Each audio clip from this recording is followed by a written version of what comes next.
that can measure the pressure, temperature, and the density at the same time. We are going to show you how to weld and use it.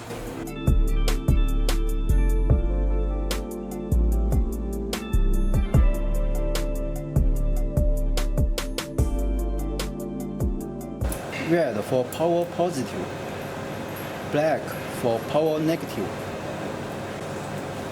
green for 485A, blue for 485B.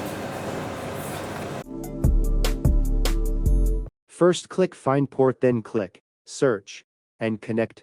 Choose liquid level and OK. Click Measurement Output where the liquid level and temperature are shown on the right. We can see the liquid level primary variable is around 174.381 mm, and the temperature is 26.4 degrees Celsius. To change the settings, click Instrument Correction. On the left, we can choose and change the address, baud rate, check bit respectively, and finally click Right. On the right, we can change the digital parameters, including the unit and decimal points. After all the parameters are changed, click Right. Click Measurement Output where we can see the parameters are updated accordingly. Contact us for more details.